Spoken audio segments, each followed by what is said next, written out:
I'm Greg Hunter. Welcome to USAWatchdog.com. Axel Merk is a guy we have coming up here. Of course, he's the founder of the Merk Funds. They manage around $400 million. Axel Merk coming to us from California. Thanks for joining us today on USAWatchdog.com.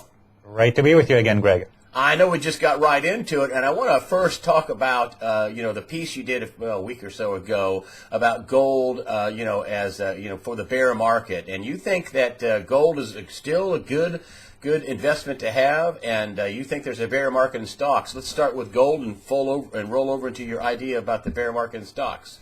Oh, sure. I mean, just in general, for diversification, you're looking for two things. One is you want to have a low correlation to whatever else you're investing in. And the other one, of course, you want to have a positive return expectation. If you fulfill those two criteria, then it's worthy considering it for inclusion.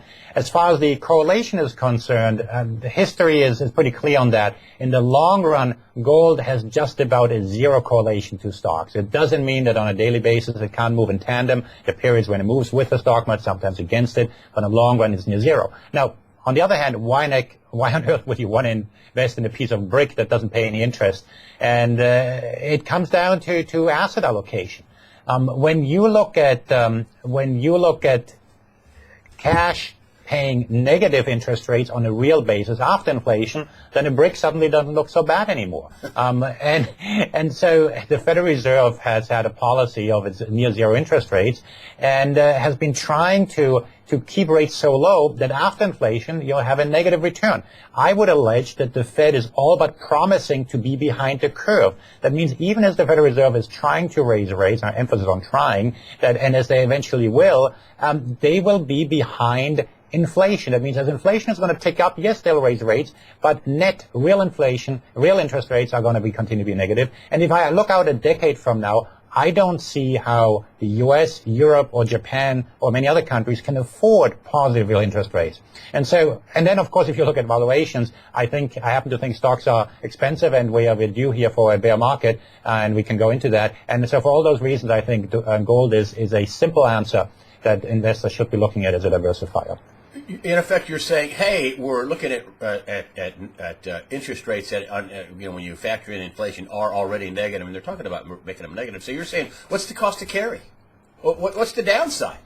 Well, I mean, the downside is, of course, we have seen that historically gold can be quite volatile, and if you're a dollar-based investor, of course, normally you can lose money. So it's not that you cannot lose anything investing in gold. You're not going to lose your ounces, but the value in dollars could potentially go down. And clearly, anybody who looks at any investment should always realize, can you afford to lose money? If you buy a house, can you afford to buy an overpriced real estate market? Can you afford to buy an overpriced stock market? And so similarly, are you willing to lose that money? How much are you willing to lose? And if you cannot sleep with whatever you have allocated in your portfolio, then you're probably overexposed to any one sector. Well, there's another big thing that's come out, and somebody sent me this. This is just one. This is from BB&T, and I don't know if you can read it. I'll read it to you. I brought it up. Is the Commercial Bank Services Agreement. It's dated July 20th, 2015. You can get it online, and basically they say you are a creditor at the bank. So if we have a big systemic failure, yeah, you gave us the money. You're a creditor. So isn't that another reason to have gold under your direct control, or at least with a company that you can trust? Well, clearly, take cash, for example. The $20 bill in your pocket doesn't earn any interest. In order to earn interest, you have to put it into a bank and put it at risk. Now, clearly, there's insurance and so forth that's supposed to mitigate that.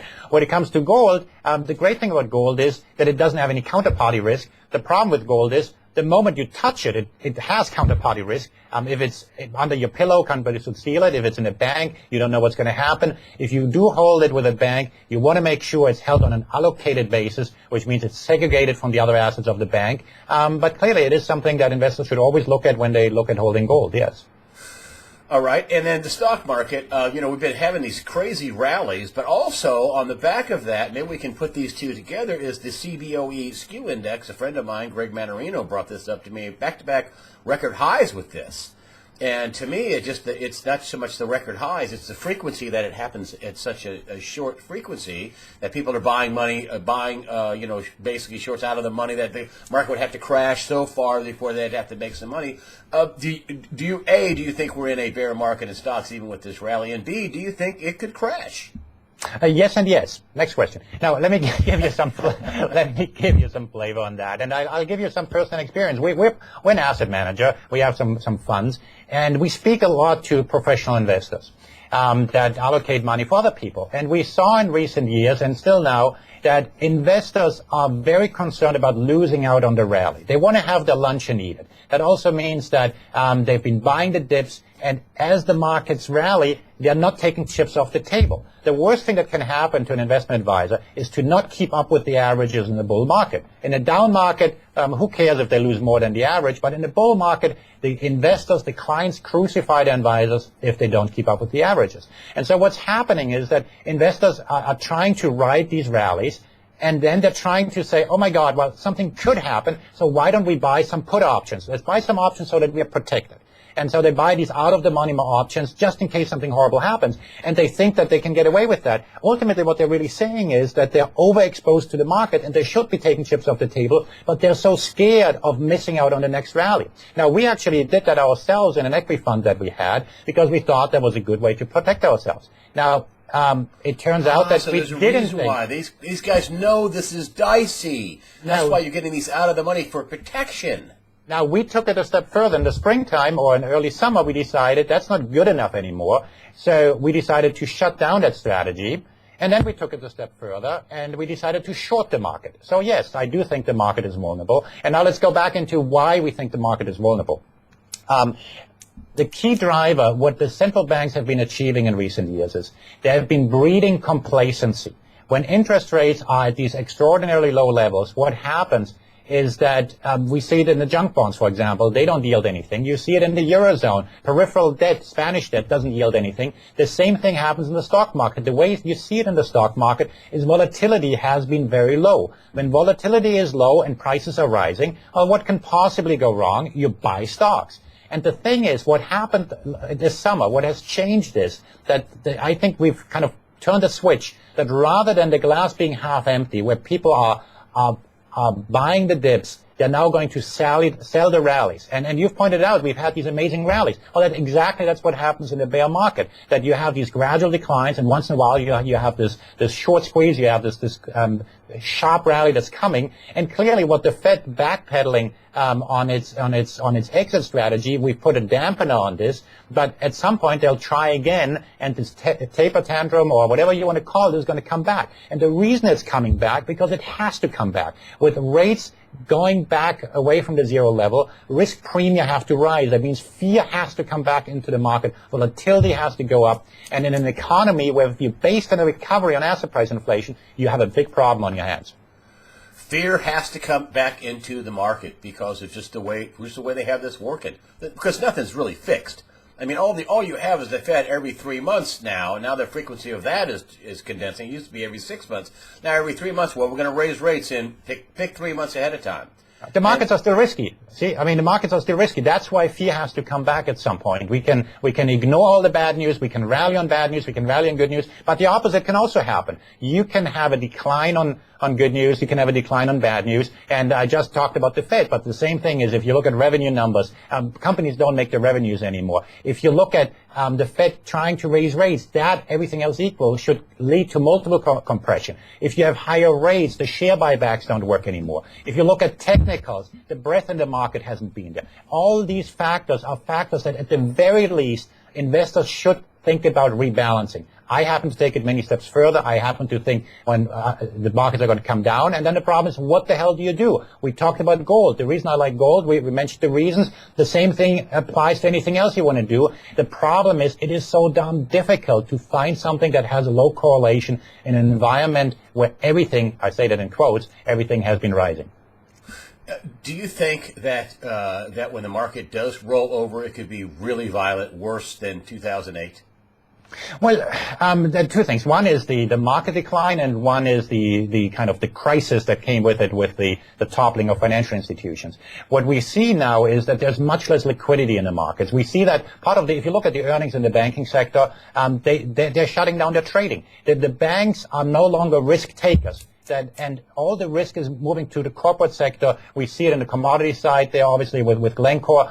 These are now risky institutions that are not regulated by the Fed, and maybe we don't have to bail them out, but ultimately the bank is still the counterparty to many of them. And so the next crisis is going to be different. I happen to think that, yes, there's going to be very sharp moves in the stock market. A 1,000-point Dow move is something that I think is something that's going to become more common. As far as the financial system as a whole is concerned, we know what the playbook is in central banks. Central banks can provide liquidity. They can't provide solvency. And so I'm not too concerned about that in the short term. But we're going to have risk flare up in pockets that we don't even know yet.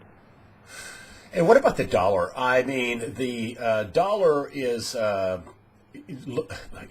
something that corporate America doesn't want to see strong. And yet, in rising, it's creating all these problems in the emerging markets because their debt becomes more expensive. What do you suppose is going on with the dollar? Are they going to crash the dollar and try to help the global economy? Well, what's interesting about the dollar is that historically the dollar is supposed to rally when the world is in crisis. The flight to quality trade supposed to be good for the dollar. But what happened over the last year and a half or so is that whenever there was good news, the dollar was rallying. And in fact, whenever we had some of these sharper sell-off, the dollar was plunging. And especially versus the major currencies, and the euro in particular. And the reason, of course, is that the interest rates in the eurozone are negative. And so people have been borrowing in euros, and then they have to cover their short, so to speak, when risk is off, when there's a crisis. And so many of these dynamics are turned upside down. The dollar rally, I think, has pretty much evaporated, although people aren't aware of it yet. Even Janet Yellen, in her latest press conference, she talked about the continued rise of the dollar. Well, between the most recent two FOMC meetings, the dollar fell versus all but one major currency, yet she talked about the rising dollar. The reason she did that is because the index she looks at emerging markets, and those have had some problems. I happen to think that, yes, in a volatile environment, many emerging markets are going to suffer. But the dollar isn't as healthy as it used to be. I think the storyline had been that rates are going to go through the roof because everything is fantastic in the U.S. The rest of the world is going to go to hell. The real world is more tones of gray. And so in that sort of environment, I think the dollar, just like the stock market, is way overextended. So you think we've reached the top in the stock market, correct? Yes. And you think we've reached the top in the dollar. It's downhill from here for both. Is that right? Well, nothing moves in a straight line, but I do think that the increased volatility is going to be bad for the dollar, unlike what it's historically been. And by the way, if you look at hedge fund performances, they have been miserable. And the reason hedge funds have had bad performance is because none of these traditional myths have been working out. They thought, hey, certain trades have to work when volatility soars, and exactly the opposite has happened. And we watch these correlations morphing very, very closely, and we could have predicted that those guys they can talk big, but they don't always make money either. And you don't think the Federal Reserve, now we're back to December, they're going to raise rates in December. And I suspect December is going to come and go, and they're not going to raise rates. What happens to gold when do we have this aha moment that people say, the Fed's not going to raise rates for a long time, buy, gold, silver? When does that happen? Right now, the market is pricing in a March rate hike, if you just look at the data in the market. So they've even brushed December off the table. There's always a tomorrow, so there is rarely ever an aha moment, because there's always what's going to happen tomorrow, and people always like gold looking backwards, but looking forward, they're always the same thing. Why should I buy this brick when there are productive entities around there? Well, because the pricing may not be right for those things. And so ultimately what's going to happen at some point is that it's going to take on a momentum on its own, and then we're going to get the momentum players come in, and gold is going to take off. That's usually when I get more cautious. I don't like it when everybody else likes what I have. And so I kind of like it when other people are more reluctant. I like it when it plays its role as a diversifier. When it moves over to being something that everybody loves, then I usually take some chips off the table. But you're a buyer of gold right here and now. You don't think it'll go lower? I can afford it to go lower. If it goes lower, I'll buy more. I think the odds of it going higher are much higher. I don't have a crystal ball either. I've been in the market for too long to know that things can happen. But overall, I do think that the environment is very supportive for the price of gold right now. And coming back to the stock market just a minute, we've had all this dreadful news in the stock market, and yet it's going up. Is that because everybody thinks, okay, there's no way the Fed's going to raise rates, so they just pour it into stocks? Is that trade? I think so. I think the Federal Reserve's backpedaling. They have been trying to kind of get the guinea back into the bottle. And I don't think they have succeeded, but they have, for the time being, lowered things a little bit. Now, usually I would say this is a fake. In terms of whether or not they'll raise rates. Exactly, lowered expectations that they're not going to do it. Now, usually I would say this is a fake rally and it's going to collapse. But this rally has of course, had some legs here, and so you got to respect that. So from that point of view, you always got to respect what the markets are doing. I just don't think it makes any sense, because eventually the Fed is again going to try. And as I indicated, the earnings aren't there, the technicals aren't there in the market. It doesn't. If you talk to institutional managers, let me give you here another perspective. We get a lot of visitors here in our office that are trying to sell us something, and they talk to other institutions. The general theme is that institutional managers are at a loss. They don't know what to buy. They don't like stocks. They don't like bonds. They don't know what to do. I tell them, I'll give the money to us. We'll think of something. But that's not happening. But at the same time, the reason is because stocks are expensive and bonds are expensive. But institutions have a mandate to invest. And so that's the challenge that they're facing. And I think what's going to happen is that people are increasingly going to try to see how can we protect our profits that we've had in recent years. Individual investors first maybe, then advisors, and then maybe bigger institutions as well. But that is what's going to ultimately take this market lower, as an increasing number of people are going to say, all right, we've made good money in recent years, but now let's protect some of that. And this option game that you talked about earlier is not going to work for most people. It doesn't work for anybody most of the time. Let's think of something else, and let's sell some stocks. Could that option game in the CBOE skew index just actually amplify another downturn? Well, it might, and because some of it is, of course, somebody's making a market, they have to hedge themselves. If then the liquidity is not there, that can cause things. There are all kinds of things that can happen. I don't mind these market makers. I think they're fulfilling a very important job, but still an environment where overall liquidity providers are scarce. Yes, some challenges can happen. Out recently, I did not prep you on this question, but I'm just going to throw it out because it just hit me. Out recently, there's a idea, and it's from a very high-ranking member of the Russian government, saying that you've already done the damage to us, United States. We're thinking about just defaulting on our debt. We have strategic default from Russia. What do you think about that idea? Well, sure. I mean, if you give money to anybody, you always got to take that risk into account. And then the Russians might do that as well. I mean, the Russians are already shunned from the markets. By the way, the Chinese are starting their own competing network to SWIFT, the international transfer network, because they don't want to be bullied around by anybody else. And so they want to be independent. Now, from a practical point of view, of course, you can do anything with your debt as long as you don't need a loan the next day. And I mean, that's the problem that Greece has had, right? They could have defaulted, but they kind of like their standard of living, and that's why they rather have an all-nighter, do a little bit of begging, and promise the moon, and then they get more money. And so if Russia doesn't need any more loans from anybody, they can default on their debt. That's their choice. And so, yes, that's a risk we have to take into account. Of course, many of these things aren't priced in. Now, obviously, Russian debt is trading a little bit differently from the peripheral Eurozone debt. But generally speaking, it's all a confidence game. And if the confidence erodes, then you have a problem. Couldn't that be one of those black swans? I mean, it's like something like $1 trillion. I mean, if they just said, we're not paying, couldn't that roil the markets and cause a daisy chain of defaults? I would think that the more likely places where you get a daily chain of defaults is something like Glencore blowing up. I'm not suggesting that it will. Those sort of things where you have huge exposure that's very, very tangled exposure. Something like treasuries is probably fairly straightforward to deal with if there is an issue. And so I think it's where people don't understand what's happening. The things that are out in the open are less likely to cause a kind of a systemic crisis than sort of things that come from left field. And I got to give you an attaboy here because, when they were talking about Greek default and the Greek debt defaulting, you came out and said, they're not going to do it. They won't default. And, they didn't. They did not default. They signed a terrible deal, but you were absolutely right. You said it would not default. Well, because otherwise they have to make the tough choices and live within their means. Why would they? If they can have a few speeches and then get more money. Okay, and final question, and I know because you have family and friends over in Germany. You're from Germany, although you live in California, live in America. I'm sure you're an American citizen, are you not? Actually, I'm not, no, but I've lived in the U.S. more than any other country. Okay, so you live in America, you have friends and family in Germany. I've seen these cartoons with Angela Merkel with this band on, this red band with the EU symbol instead of a Nazi swastika. I mean, it's the powers against her with this anti-immigration wave. I mean, they just elected the party in Switzerland, I believe, just took control their anti-immigration. They don't want all this flood of these people coming in here. I don't know what they're going to do. What is the read from your friends and family of going on in Germany about this tens of thousands of these refugees from Syria and other places around the Middle East? What's your read on this, and what's going to happen? Well, I'll give you three different answers.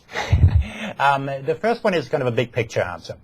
When you look at something like what happened in Greece, for example, everybody was blaming Brussels, the ECB, the big institutions, and it's always good to talk local politics. So Merkel was the hero.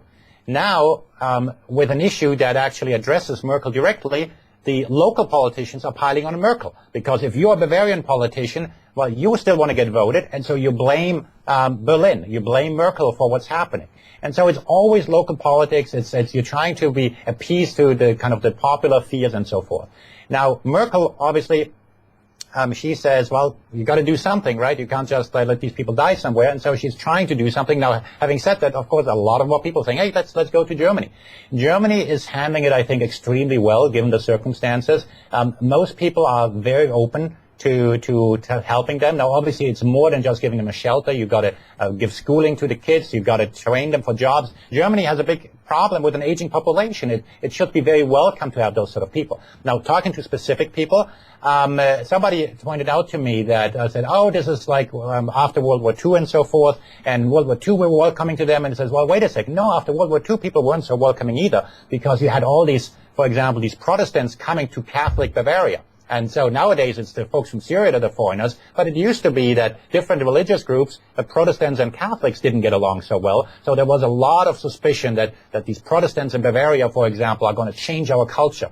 And so those sort of fears are very human, and clearly those have to be managed. And the way they have to be managed is to acknowledge the fears and then provide a roadmap. And just like with any crisis, the best plan is to have a long-term plan, communicated, and then executed.